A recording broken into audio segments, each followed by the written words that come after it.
ரொம்ப ஸ்லோனா கதை தூங்கிட்டாங்க பாதி பேர் எல்லாருமே. ரொம்ப ஸ்லோவாக போச்சு படம். ஓரளவு ஒருமை எப்படின்னா ரொம்ப ஒரு மாதிரியாக போச்சு. தூங்கிட்டோம் ஃபர்ஸ்ட் ஆஃப். ஸ்டோரியில் இல்லை, ஸ்க்ரீன் ப்ளே ரொம்ப ஸ்லோவாக இருந்தது. ரொம்ப லென்த்தான சீனாகுது. ஒரு எப்படி சொல்லணும்னா ஒரு மாதிரியாக இருந்தது படம். தூங்கிட்டேன். படம் வந்து சினிமா திருவிழாவாக இருக்குன்னு நினச்சிட்டு வந்தது. அந்த அளவுக்கு படத்தில் இல்லை. ஸ்டோரியே வந்து வீக்காக இருக்கிறதுனால அங்கேயுமே டச் ஆகலை, எமோஷன் ஆகலை, கனெக்ட் ஆகலை. ஸோ அப்படியே ஃப்ளாட்டாக போயிட்டே இருக்குது.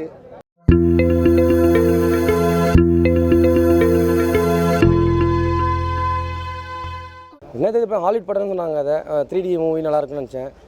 அதுமாரி கிடையாது. பிரபாஸ் நல்லா பண்ணியிருக்கேன். நெக்ஸ்ட் பார்ட் தான் தெரியும் நான் நெக்ஸ்ட் கதை. ஃபர்ஸ்ட் ஆஃப் ரொம்ப மொக்க, செகண்ட் ஹாஃப் ஒரு நல்லா இருந்தது. First half best. என்ன இருக்குது அந்த சாப்பிட்ற பொருளுக்கோசம் நல்லா போகிறாங்க வராங்க. இது ஒரு கதையே கிடையாது.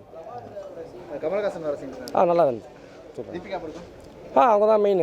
அதான் அந்த பாப்பா வந்து பிறக்கிறதுக்கோசம் அந்த அடுத்தது கர்ணா வந்து பிறக்க போகிறாங்க. அதான் சீன்ஸே வேறு செகண்ட் பார்ட்டில் இருந்தால் அந்த குழந்தை பிறந்ததுன்னா கர்ணா. நல்லா இருந்துச்சு. செகண்ட் பார்ட்டில் தான் ஃபுல்லாக கதை மாதிரி வரும் போல். ஃபுல்லாக இன்ட்ரோடக்ஷன் மாதிரி தான் இருந்துச்சு. எல்லாமே கொஞ்சம் இதாக தான் இருந்துச்சு. சாட்டிஸ்ஃபை அவ்வளோவா இல்லை. செகண்ட் பார்ட்டு தான் வெயிட்டிங். இருக்கும். ஸோ ஃபஸ்ட் பார்ட்டில் அவ்வளோவா வரல. செகண்ட் பார்ட்டில் தான் காமிப்பாங்கன்னு நினைக்கிறேன். ஒரு இன்ட்ரோடக்ஷன் மாதிரி தான் இருக்குது. பிரபாஸ் என்ன அது 10 மினிட்ஸ் 15 மினிட்ஸ் தான் வந்துச்சு. எண்டிங் நல்லா, கிளைமேக்ஸ் நல்லா பண்ணி விட்டோம். விடாமுயற்சி அப்டேட் நல்லா இருந்துச்சு. ஃபஸ்ட்டு பார்ட் நல்லா இருந்துச்சு, பார்க்கலாம். செகண்ட் பார்ட் வெயிட்டிங் தான். ஃபர்ஸ்ட் பார்ட்டில் என்ன கொஞ்சம் ஸ்லோவாக இருந்துச்சு, நல்லா போச்சு. கமல் ஆக்டிங் ரொம்ப காமிக்கல. அடுத்த பாட்டில் பார்ப்போம். எண்டிங் சீனில் நல்லா காமிச்சாங்க அவரை. சுமார் தான். எதுவுமே எதிர்பார்க்காம படம் வந்து ஓகே அப்படின்னு சொல்லலாம். ரொம்ப ஆஹா ஓஹோன்னு சொல்கிற அளவுக்கு இல்லை. ட்ரெய்லருக்கு அப்புறம் வந்து நிறைய பேர் வந்து அது பெருசாக வந்து பேசிக்கிட்டு இருந்தாங்க. பட் அந்த அளவுக்கு ஒன்றும் இல்லை. பிரபாஸ் சாருக்கு வந்து ஒரு 20 மினிட்ஸ் வந்து அவரோட இன்ட்ரோவே வச்சுருக்காங்க. அந்த அளவுக்கு தேவையில்லைன்னு நினைக்கிறேன். கிளைமேக்ஸில் பிரபாஸ் சாரை வந்து சூப்பராக காமிச்சிருக்காங்க. அவர் யார், உண்மையாக யார் அப்படின்றத வந்து ரிவீல் பண்ணியிருக்காங்க. என்ன மகாபாரதம் கான்செப்டும் இதுக்கப்புறம் வந்து ஃப்யூச்சரில் நம்மலாம் எப்படி இருக்க போகிறோம் அப்படின்ற ஒரு கான்செப்டையும் வந்து மிக்ஸ் பண்ணி எடுத்திருக்காங்க. அதாவது இந்த உலகம் அழியும் அப்படின்னு சொல்லுவாங்கள்ல கலியுகத்தில், அந்த ஒரு சினாரியோவில் எப்படி கிருஷ்ணர் வராரு அப்படின்றத வந்து கான்செப்டாக வச்சுருக்காங்க. ஓகே, ஒரு நல்ல ட்ரை. பட் இன்னும் நம்ம ஆடியன்ஸுக்கு வந்து செட் ஆகுது. தெலுங்கில், கன்னடாவில் அங்கெல்லாம் வந்து நல்லா செலிப்ரேட் பண்ணுவாங்க. பிரபாஸ் சாருக்கு கம்பேக் அப்படின்லாம் வந்து சொல்ல முடியாது. அவர் இன்னுமே செப்பரேட்டாக அவருக்குன்னு சொல்லிட்டு ஒரு படம் நடித்தா நல்லாயிருக்கும். இந்த படத்தில் வந்து எல்லாருக்குமே இம்பார்ட்டன்ஸ் வந்து அப்படி இப்படின்னு வந்து கொடுத்துருக்காங்க. தீபிகா மேம்க்கு வந்து எப்படி ரோல் இருக்கும் அப்படின்னா, ஜவானில் வந்து சிங்கமே சுரை பூவே அப்படின்னு சொல்லிட்டு ஒரு பாட்டு வரும். ஜெயிலில் வந்து அவங்க கொஞ்சம் ப்ரெக்னெண்ட்டாக இருக்கும்போது அவங்கள வந்து காமிச்சிருப்பாங்க. இந்த படத்தில் என்டையர் இதுலேயுமே வந்து அவங்கள அப்படி தான் வந்து காமிச்சிருப்பாங்க. அவங்கள தாங்கி இருக்க மாதிரி படம் ட்ராவல் ஆகிற மாதிரி காமிச்சிருக்காங்க. சாட்டிஸ்ஃபை ஆகிற அளவுக்குலாம் இல்லை. என்ன 10க்கு ரேட்டிங் கொடுக்கணும் அப்படின்னா ஒரு 4 இல்லை 5 கொடுக்கலாம் ரேட்டிங். ஆக்சுவலாக படம் வந்து பார்த்தீங்கன்னா ஃபஸ்ட்டு முக்கால்வாசி படம் வந்து எதுக்கு எடுத்தாங்கன்னு ஃபஸ்ட்டு இருந்துச்சு.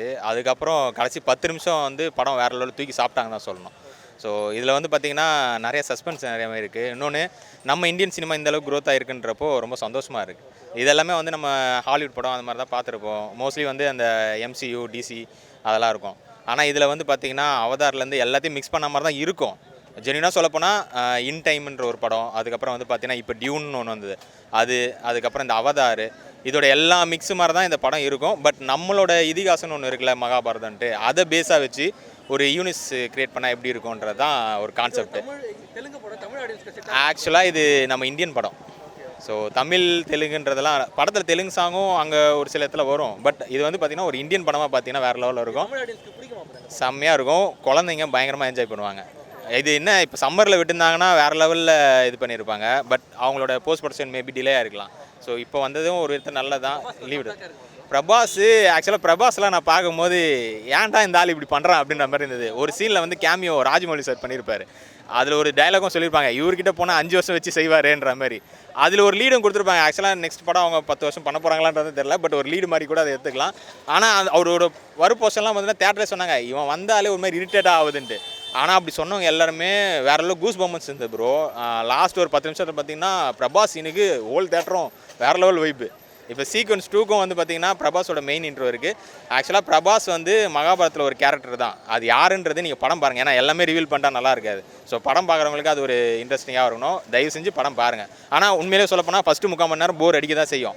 ஆனால் அதெல்லாம் சகிச்சிட்டிங்கன்னா ஃபைனலில் நீங்கள் என்ஜாய் பண்ணலாம். நல்லா இருந்துச்சு ப்ரோ. விஎஃப்எக்ஸ் நல்லா இருந்துச்சு. பிடிச்சிருந்து. எனக்கு செகண்ட் ஹாஃப் இன்னும் பிடிச்சிருந்தது.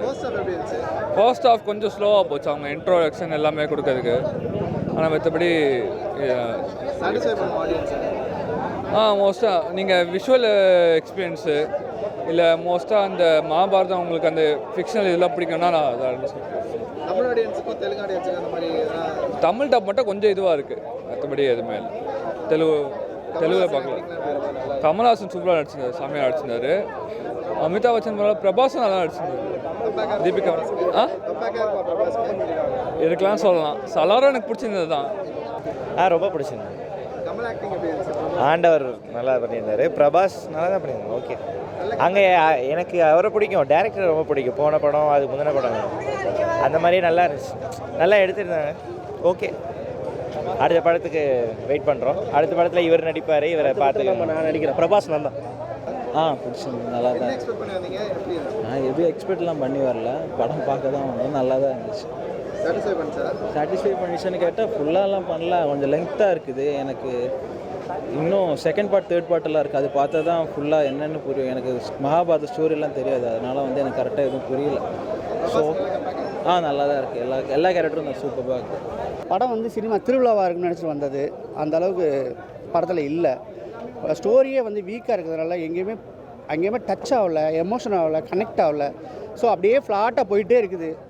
3D மட்டும்தான் படத்தில் பேசுகிற மாதிரி இருக்குது, ட்ரீட்டாக இருக்குது. மற்றபடி வேறு ஒன்றுமே இல்லை படத்தில். கிளைமேக்ஸ் வந்து பார்த்திங்கன்னா கமல்ஹாசன் சார் வந்து அந்த உருமாறுறாரு. ஸோ அந்த போர்ஷன் வந்து கொஞ்சம் நல்லாயிருக்கு. என்ன எதிர்பார்த்து வந்தீங்க? என்ன டிசப்பாயின்ட்? பாகுபலியை விட நல்லா இருக்கும்னு நினச்சேன். ஏன்னா இங்கே வந்து ஆர்டிஸ்ட்டு கொட்டியிருக்காங்க, அள்ளி பயங்கரமாக போட்டிருக்காங்க. மலையாளத்துலேருந்து பெரிய ஆர்டிஸ்ட்டு, தெலுங்குலேருந்து பெரிய ஆர்டிஸ்ட்டு, ஹிந்திலேருந்து அப்படி கொட்டியிருக்காங்க. ஆனால் அதுக்குள்ளே எஃபெக்ட் படத்தில் இருக்கான்னு கேட்டேன்னா இல்லை. எந்த இடத்துல அது சொதப்பிட்டாங்க? ஸ்டோரி லைன் வந்து புரியலை. கிளைமேக்ஸில் தான் அவங்க சொல்கிறாங்க ஒரு மகாபாரதத்தில் ஒரு கர்ணன் ரோல் அப்படின்னு சொல்லிட்டு சொல்கிறாங்க. மற்றபடி இடையில எங்கேயுமே புரியலை. ஃபஸ்ட்டே ரிவீல் பண்ணிவிட்டு அந்த மாதிரி போயிருந்தாங்கன்னா ஒரு ஒரு ஒரு புராண படம் பார்த்த மாதிரியாக இருந்திருக்கும். அதுவும் இல்லை, அந்த பேட்டர்னே நல்லா இல்லை. டிஏஏ கலரே அந்த மாதிரி ஒரு ஹிஸ்டாரிக் மூவியை கண்டு டச் ஆகலை படத்தை. பிரபாஸ் ஆக்டிங் இன்னும் நல்லா பண்ணியிருக்காப்புல. டெக்னிக்கலாக படம் வந்து சவுண்டாக இருக்குது, நல்லா இருக்குது. பட் ஸ்டோரி வந்து வீக்காக இருக்கிறனால எங்கேயுமே கனெக்ட் ஆகலை, ஃப்ளாட்டாக போகுது படம். ஒரு நல்ல பாகுபலி அப்புறம் ஒரு பேன் இண்டியா மூவியாக பெருசாக வரும்னு எதிர்பார்த்தாங்க. அந்த அச்சீவ் பண்ணுமா இல்லை எப்படி? அதே ஒரு திருவிழா இன்னைக்கு இருக்கா அப்படின்னு நினச்சி தான் வந்தது. அந்த எதுவுமே அங்கே ஒர்க் அவுட் ஆகலை. மியூசிக் வைஸ் எப்படி? மியூசிக்கெலாம் ரொம்ப நல்லது. அதான் டெக்னிக்கலாக படம் சவுண்டு நல்லா டிஐ பண்ணியிருக்காங்க, நல்லா 3D ஒர்க் நல்லா பண்ணியிருக்காங்க. எங்கேயுமே நம்ம வந்து என்னடா பண்ணியிருக்காங்க அப்படி சொல்ல முடியல. சைஃபை த்ரில்லர்னு சொல்கிறாங்க, எங்கேயுமே த்ரில்லர் இல்லை, சைஃபை இருக்குது. நல்லா கண்டிங்க அந்த மாதிரிலாம் நல்லா இருக்குது. அமிதாப் பச்சன், தீபிகா படுகோன் அவங்க அமிதாப் பச்சன் ரொம்ப நல்லா இருக்காப்புல, நல்லா பண்ணியிருக்காப்புல. தீபிகா படம் ரோலே வேஸ்ட்டு. அண்ணாபெண் ஒரு சின்ன ஒரு கேமியா பண்ணியிருக்காங்க, ரொம்ப நல்லா பண்ணியிருக்காங்க. அதே படம் ஓகே, ஒன் டைம் பார்க்கலாம், அவ்வளோதான். ஃபஸ்ட் ஹாஃப் ஸ்லோ, நான் செகண்ட் ஹாஃப் மாஸ் பண்ணிச்சுண்ணா. என்ன எதிர்பார்த்து வந்தீங்க? நான் வந்து எதிர்பார்க்கலாம் இல்லை, ஏதோ ஊற்றிக்கு தான் போகுதுன்னு நினச்சேன். பட் இருந்தாலும் படம் வந்து நல்லா இருந்தது. ஃபஸ்ட் ஹாஃப் தான் கொஞ்சம் ஸ்லோ, தூங்கிட்டாங்க. செகண்ட் ஹாஃப்லாம் சூப்பராக இருந்து. மகாபாரதம் தான் கதை. இதில் நிறைய பேர் வராங்கண்ணா. விஜய் தேவரகொண்டா வராரு, கீர்த்தி சுரேஷ், அப்புறமா துர்கா சல்மான் வருவார், அமிதாப் பச்சன், சோபனா, நிறைய பேர் வராங்க. என்னண்ணா? ஓகேண்ணா. அதான் சந்தோஷ் நாராயண் தான் படத்தை ஹைலைட்டாக தூக்கி நிப்பாட்டிருந்தேன். இவங்களாம் தாண்டி கிளைமேக்ஸில் யார் நிப்பாட்டிருந்தா படத்தை வந்து அதாவது வந்து ஐயோ என்ன இப்படின்னு சொல்லிட்டு லாஸ்ட்டாக அனல் தெரிவிக்க வச்சுக்காருன்னா ஆண்டவர் தான். ஓகே, அதாவது வந்து இது எப்படி சொல்லணும்னா அப்படி தான் சொல்லலாம். மொத்தம் ஃபேன் இந்தியா ஸ்டாரே இந்த படத்தில் இருக்கிற மாதிரி சொல்லலாம். ஏன்னா ஷாருக் கானோட அந்த உடம்பு மட்டும் காமிச்சிடுவாங்க, கை மட்டும் அவர் தான் கண்ணை மாதிரி காமிப்பாங்க. மிச்சப்படி அப்படியே மூஞ்சி மட்டும் மறைச்சிடுவாங்க, அதை யார் போகிறதுன்னு தெரியாமல். பட் நல்லா இருந்து படம், சூப்பராக இருந்து ப்ரோ. பிரபாஸ் நல்ல கம்பேக்காக இருக்கும். பிரபாஸ் கம்பேக் தான் ப்ரோ. மற்ற கேரக்டர்ஸ்லாம் தீபிகா படுகோன் எப்படி பண்ணிருக்காங்க? தீபிகா படுகோன் தான் இறுதியில் ஹைலைட்டான விஷயம். அவங்கள காப்பாற்று தான் கதையை. இது நம்ம தமிழ் படத்தை கூட வந்துருக்குது, ஆனால் அதெல்லாம் சொல்ல முடியாது. ராம்கி இது ஒரு படம், ஒரு குழந்தைய பேத்துலாமா அந்த மாதிரிலாம் வந்துருக்கு. பட் இருந்தாலும் இது நல்லா சூப்பராக இருந்தது. சூப்பராக இருந்தா 7 அடிக்கிறாருண்ணா. அவர் தானே ஹைலைட்டான விஷயமே. ஃபஸ்ட் ஹாஃப் படத்தை காப்பாற்றுது அவர் தானே. அவர் மட்டும் தான் ஃபஸ்ட் ஹாஃபை காப்பாற்றாரு. செகண்ட் ஹாஃபில் ஆண்டவர், பிரபாஸ் 3 பேரும் சேர்ந்து தான் கதையை காப்பாற்று. செகண்ட் ஹாஃப் கதை ரொம்ப ஸ்லோனா கதை. தூங்கிட்டாங்க பாதி பேர் எல்லாருமே. ரொம்ப ஸ்லோவாக போச்சு படம். ஓரளவு ஒருமை எப்படின்னா ரொம்ப ஒரு மாதிரியாக போச்சு. தூங்கிட்டோம் ஃபர்ஸ்ட் ஹாஃபில். ஸ்டோரினாலயா எதனால ஸ்டோரியில் இல்லை, ஸ்க்ரீன் ப்ளே ரொம்ப ஸ்லோவாக இருந்தது, ரொம்ப லென்த்தான சீன் ஆகுது. ஒரு எப்படி சொல்லணும்னா ஒரு மாதிரியாக இருந்தது படம், தூங்கிட்டேன். ஃபைட் சீன் செகண்ட் ஹாஃப்லாம் super fight scene, VFX. First half வந்து ஒரு நரோட்டோ மாதிரி போட்டாங்க. ஃபர்ஸ்ட் ஹாஃப் ஃபைட் சீன்லாம் சேடகிஸ்டன் போட்டு தான் வரையப்பாங்க எல்லாத்தையும். ஃபர்ஸ்ட் ஹாஃப்லாம், செகண்ட் ஹாஃப் சூப்பராக இருந்தது. 100 ரூபா டிக்கெட் 200 டிக்கெட் கொடுத்து பார்க்குறவங்களுக்கு ஒருத்தர் இருக்கு. நான் 235 ரூபா கொடுத்தேன், அதனால் ஒர்த்து தான் படுது. பார்க்கலாம், வாட்சபிளான. என்ன எக்ஸ்பெக்டேஷன் வந்தீங்க எப்படி இருந்துச்சு? ஒன்றும் இல்லை, சும்மா இருந்தான்னு வந்தேன். ஆனால் இப்போ என்ன நினைக்கிறேன்னா, நம்ம ஆளுங்கிட்ட இருக்க கதையில் இந்த சிஜி ஒர்க்லாம் பார்க்குறப்போ கண்டிப்பாக நம்ம ஆளுங்க அடிச்சு தூள் கலப்பானுங்க ஹாலிவுட்டை இதுக்கப்புறம் அப்படின்ற மாதிரி தெரியுது. என்ன இருந்தாலும் ஒரு சின்ன இடத்துல நம்ம ஆளு விட்டுருவானுங்களே, எல்லாத்தையும் நல்லா சிஜி ஒர்க்லாம் பண்ணிட்டு கண்ணாடியில் ஊழல் பண்ணிட்டுக்கிறானு பொழுது எங்களுக்கு கண்ணாடியில் பார்க்க சரியாக தெரிய மாட்டேது. எல்லாருக்குமே அந்த கம்ப்ளைண்ட் இருக்குது. கண்ணாடி தரமாக கொடுத்துருந்தா ஒரு வேளை நல்லா இருந்திருக்குமோன்ற, இன்னும் நல்லா என்ஜாய் பண்ணியிருப்போம். பிரபாஸ் நல்ல கம்பேக்காக இருக்கும். கண்டிப்பாக நான் இந்த படத்தில் வரோம், பிரபாஸ் கழிச்சது வரோன்னு நினைக்கிறேன். அவ்வளோ நல்லா இருக்குது அவருக்கு. ஆதி புருஷோட இந்த படம்லாம் வந்து இன்னும் பேர் எடுத்து அடுத்த லெவலில் அவர் கூப்பிட்டு போகணும். கமல்ஹாசன் நடிச்சிருக்காரு அந்த படத்தில், எப்படி இருந்துச்சு? அது கமல்ஹாசனுக்கே உண்டான ஹாலிவுட் ரொம்ப நாளாக உலக நாயகன் சொல்லிகிட்டு இருக்கோம். இந்த படம் செகண்ட் பார்ட் வந்ததுன்னா கண்டிப்பாக அவர் தான் உலக நாயகனாக இருப்பார். ஓவராலாக சாட்டிஸ்ஃபைடாக இருக்கும். ரொம்ப சந்தோஷமாக இருக்குண்ணா. அதுதான் அந்த கண்ணாடி மட்டும்தான் கொஞ்சம் டிஸ்டர்பாக இருக்குது. மற்றபடி படம் ரொம்ப நல்லாயிருக்கு.